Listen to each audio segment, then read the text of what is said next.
Beli handphone di luar negeri, emang bisa dipakai di Indonesia? Tentu bisa.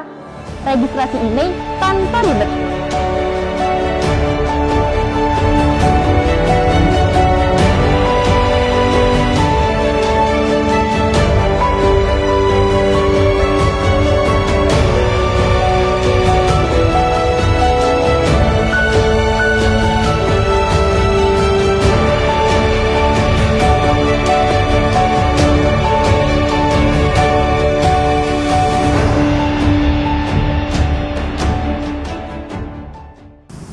Assalamualaikum warahmatullahi wabarakatuh. Selamat datang di podcast Bea Cukai Antikong, tempat berbagi informasi dari batas terluar negeri. Oke teman-teman semua, di podcast kali ini kita akan berbincang dengan salah seorang narasumber yang sangat berkompeten di bidangnya. Sudah bergabung bersama kita, Komandan Heri. Salam. Selamat datang Komandan. Terima kasih. Bagaimana kabarnya hari ini, Dan? Alhamdulillah baik dan sehat. Semoga para pemirsa pun demikian baik dan sehat. Amin. Semoga kita selalu sehat ya, Dan ya. Ya. Baik, Komandan. Kami ucapkan terima kasih sebelumnya, Dan, sudah meluangkan waktu di tengah kesibukan bertugas selama masa pandemi ini ya, Dan ya. Sama-sama. Mungkin sebelumnya banyak masyarakat atau pendengar kita yang belum kenal Komandan atau mungkin sudah pernah ketemu di kantor tapi belum tahu namanya begitu, Dan. Nah, mungkin bisa diperkenalkan dirinya terlebih dahulu, Dan, supaya pendengar dan pemirsa kita tahu narasumber kita yang sangat berkompeten ini. Baik. Selamat pagi. Mohon izin memperkenalkan diri. Saya Heri, sekarang bertugas di Seksi Pelayanan Kepabeanan dan Cukai dan Dukungan Teknis Kantor Bea Cukai Antikong. Salam. Baik, terima kasih, Dan. Baik, kita langsung masuk saja ya, Dan ya, ke topik yang sudah ditunggu-tunggu seperti itu. Berbicara soal pembelian alat komunikasi dan regulasi di Indonesia terkait dengan email seperti itu, dan sepertinya tren membeli alat komunikasi di luar negeri ini sudah tampaknya menjamur gitu ya, Dan ya, di tengah masyarakat kita. Mungkin ada yang liburan begitu ke luar negeri, terus beli handphone di sana, terus dibawa ke Indonesia, atau ada juga yang mungkin meneruskan pendidikan di luar negeri atau tinggal menetap di sana, kemudian pada saat pulang ke Indonesia membawa alat komunikasi tersebut. Terus harus didaftarkan emailnya. Tetapi ada masyarakat kita yang mungkin masih awam atau belum tahu email itu sebenarnya apa sih gitu, Dan. Mungkin bisa dijelaskan kepada pemirsa kita apa itu email secara umum, Dan. Baik. Jadi email secara umum adalah identitas internasional yang terdiri dari 15 digit nomor desimal unik untuk mengidentifikasi perangkat seluler dalam jaringan bergerak mobile dia. Jadi kalau kita umpamakan, nomor email itu mirip dengan nomor identitas kependudukan yang tercantum dalam kartu tanda penduduk Bapak dan Ibu. Jadi sifatnya dia sangat unik sekali untuk setiap perangkat telekomunikasi yang diproduksi. Berarti seperti orang ya, Dan, ada nick-nya seperti itu. Betul sekali. Baik, sebenarnya, Dan, kenapa sih kita harus registrasi email? Kegunaannya apa gitu? Manfaatnya apa, Dan? Baik, jadi registrasi email itu berguna diantaranya ya. Email itu untuk mengidentifikasi perangkat telekomunikasi yang kita miliki. Kegunaan kedua dari email yaitu untuk mengecek garansi atas perangkat telekomunikasi yang kita miliki. Yang ketiga, kegunaan email itu dapat dijadikan sarana untuk melacak perangkat telekomunikasi yang hilang, seperti itu. Manfaatnya banyak sekali ya, Dan ya. pada saat mungkin alat komunikasi kita hilang bisa dicek. Jadi kalau ada nih masyarakat yang berpikir ribet harus pakai email, ternyata itu juga untuk kebaikan kita sendiri gitu ya. Betul sekali. Baik, kalau di Indonesia sendiri nih Dan, secara nasional, bagaimana prosedur yang diterapkan dalam registrasi email ini? Baik, jadi untuk registrasi email ini telah dikeluarkan Peraturan Direktur Jenderal Bea dan Cukai nomor 5 tahun 2020.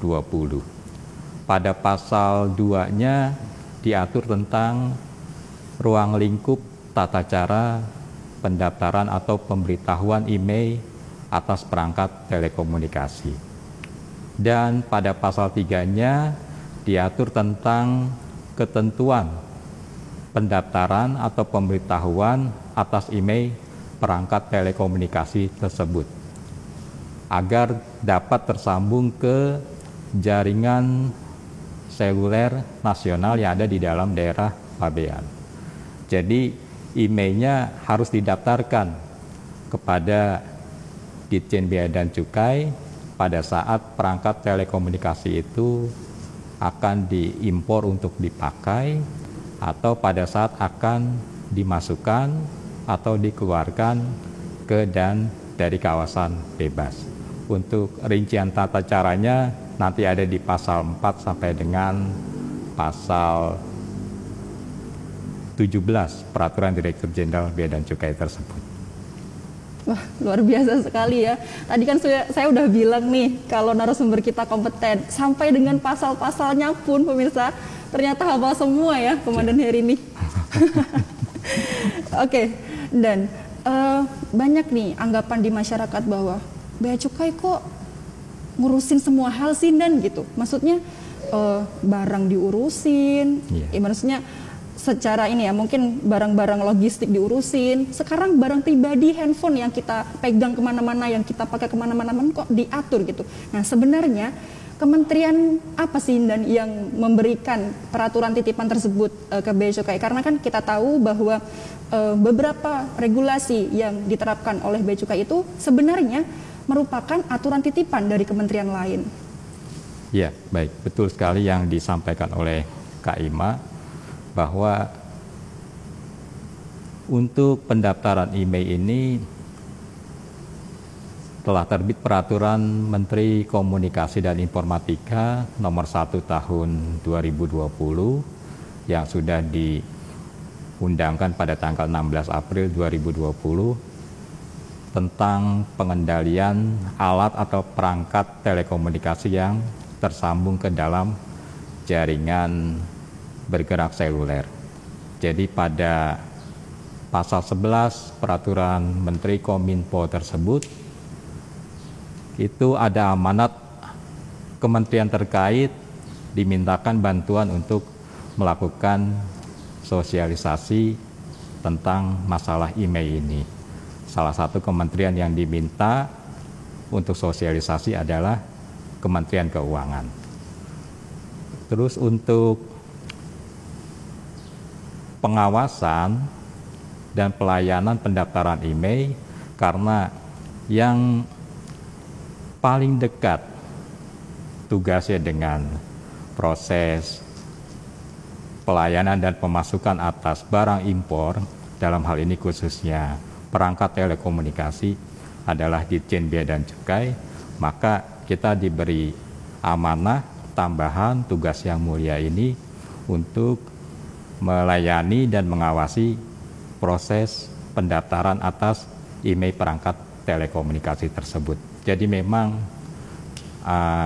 seperti yang disampaikan oleh pembawa acara Kak Ima bahwa ini adalah dasarnya memang peraturan titipan yang dibebankan kepada kita untuk kita laksanakan dengan sebaik mungkin. Sebaik mungkin. Iya. Betul. Jadi merupakan tugas yang sangat mulia untuk Bea Cukai ya Dan ya. Betul sekali.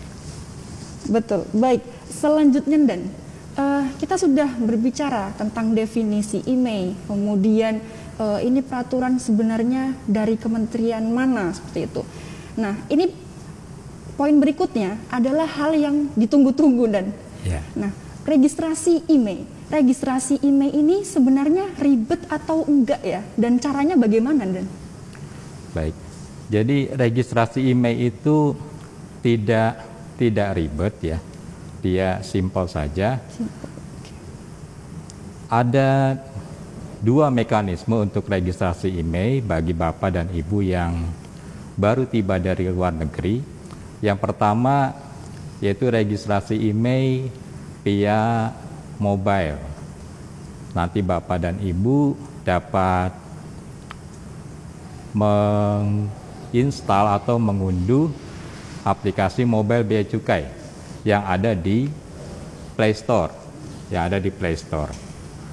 Setelah terinstall, silahkan klik ikon IMEI.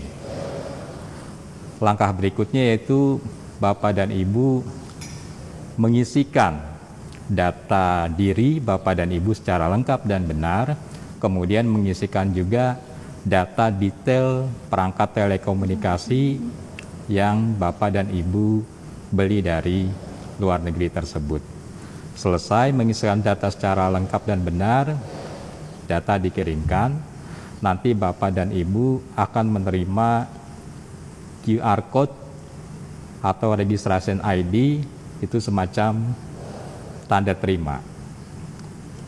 Saat tiba di daerah pabean, entah itu di terminal kedatangan internasional ataupun di pos perbatasan lintas negara, misalnya kita di sini di Entikong, silahkan diberitahukan dokumen custom declaration dan perangkat telekomunikasi yang Bapak dan Ibu miliki kepada petugas bea dan cukai untuk dilakukan penelitian dan pemeriksaan lebih lanjut.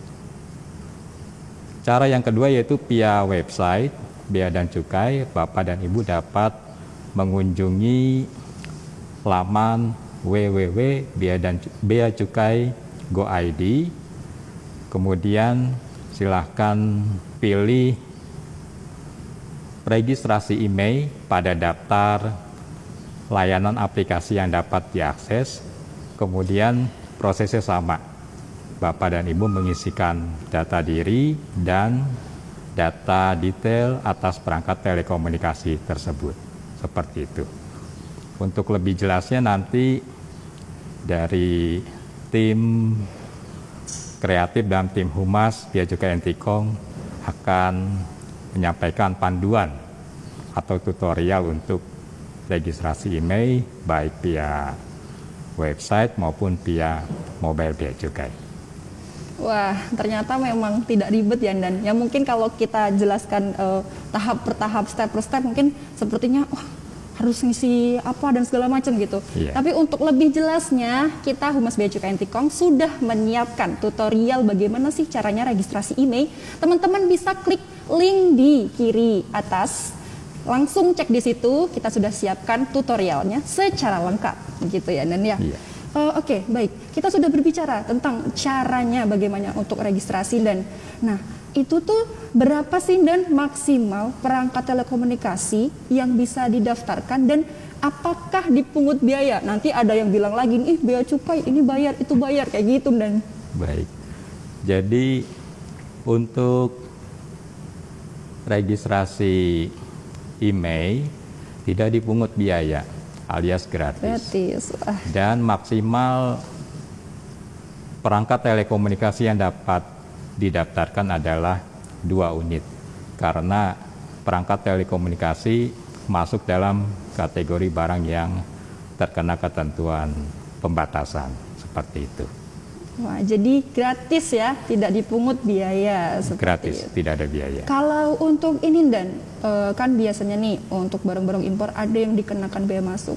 Nah, kalau untuk handphone atau alat komunikasi sendiri bagaimana Dan?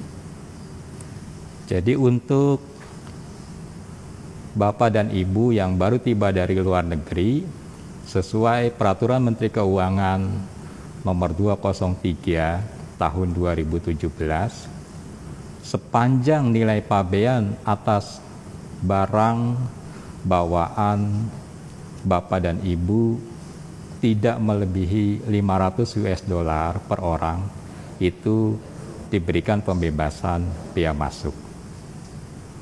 Seperti itu. Jadi kalau misalnya nilai pabean barang yang Bapak atau Ibu bawa melebihi 500 US dollar, atas kelebihannya baru akan dikenakan biaya masuk. Seperti itu. Seperti itu ya, Nan. Iya. Jadi kalau alat komunikasinya berupa handphone, komputer genggam atau tablet tidak melebihi dari batas 500 US dollar, kita tidak akan kenakan biaya masuk. Seperti Iya. itu. Berikutnya, Dan, apabila nih ada pengguna jasa yang ternyata lupa dan saat masuk ke Indonesia, waduh, udah keluar tapi ternyata belum registrasi email, dan nah itu bagaimana prosedurnya dan serta resiko yang akan ditanggung apabila kelupaan gitu, Dan?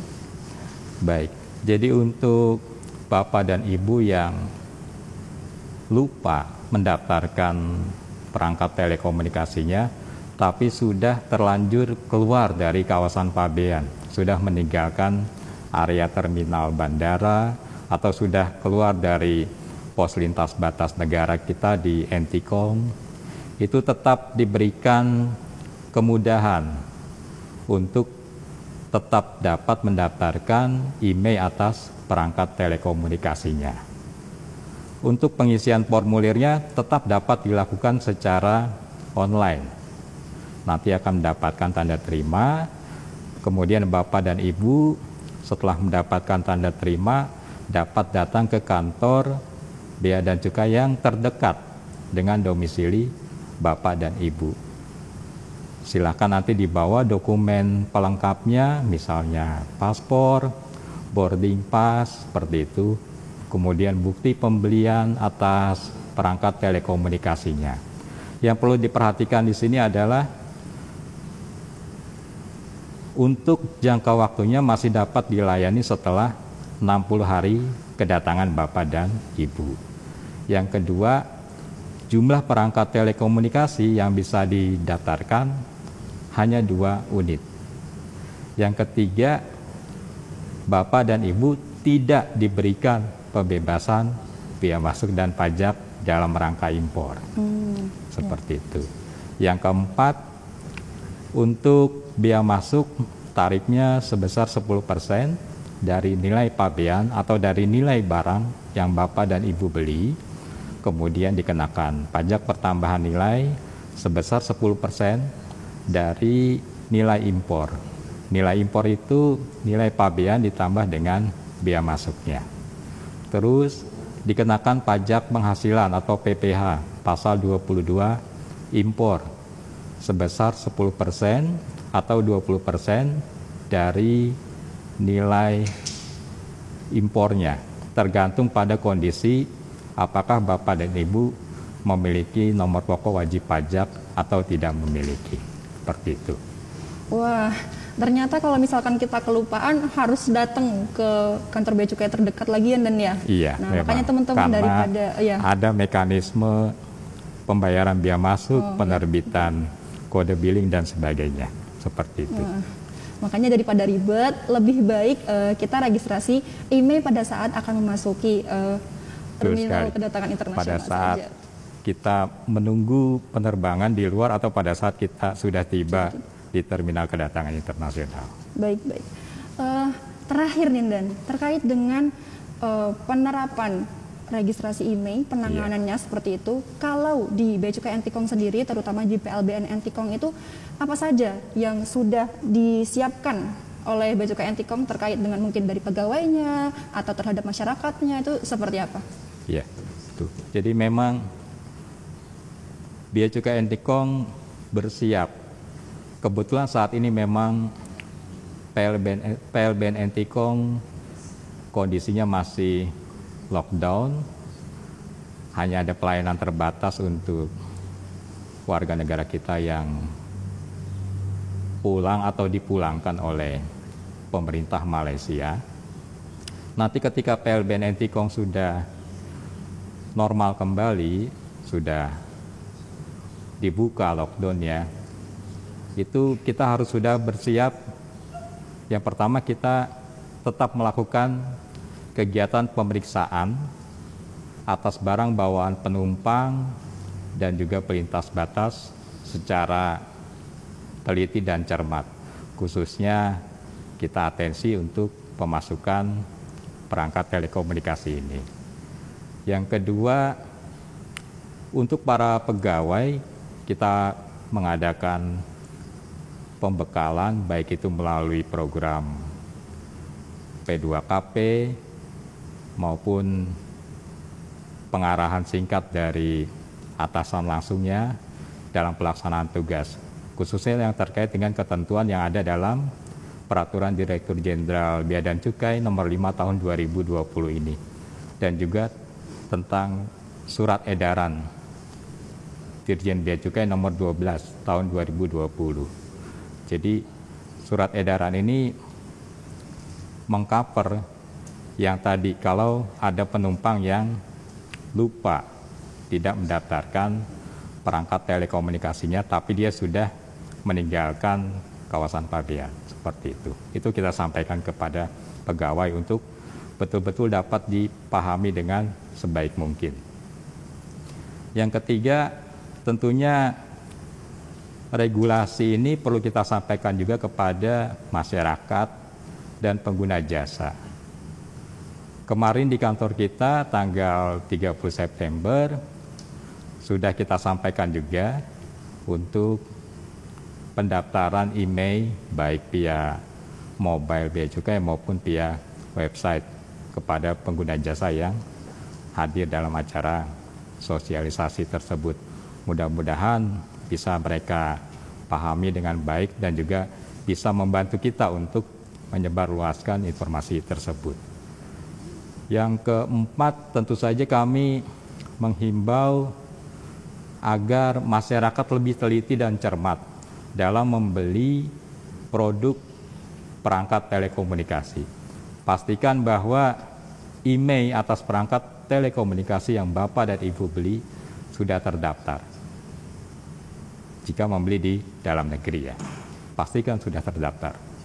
Berikutnya, kami juga tetap menghimbau kalau memang tidak terlalu urgent dan juga tidak ada perbedaan harga yang jauh, kami menyarankan Bapak dan Ibu membeli perangkat telekomunikasi di dalam negeri saja, seperti itu. Kira-kira itu mungkin yang dapat kami lakukan untuk persiapan nanti. Baik. Wah, ini sudah sangat prepare sekali ya Bea Cukai Antikong ini ya. Dari sisi pegawai pun dan tentunya sosialisasi kepada masyarakat. Salah satunya juga Dan melalui podcast ini, begitu Dan. Betul. Oke, itu tadi adalah perbincangan kita dengan Komandan Heri terkait dengan registrasi email. Semoga informasi tersebut bisa bermanfaat untuk seluruh sobat BC yang berencana untuk membeli alat komunikasi dari luar negeri gitu. Terima kasih banyak Komandan atas sharing ilmunya bersama kami. Ya, sama-sama. Terima kasih juga atas undangannya untuk ikut serta dalam acara ini. Teman-teman, terima kasih banyak telah menyimak podcast Bea Cukai Antikong. Kita berjumpa lagi di podcast selanjutnya dengan topik yang gak kalah menarik. Stay healthy, stay positif, tetap berkarya dengan asik untuk Bea Cukai makin baik. Salam perbatasan. Wassalamualaikum warahmatullahi wabarakatuh.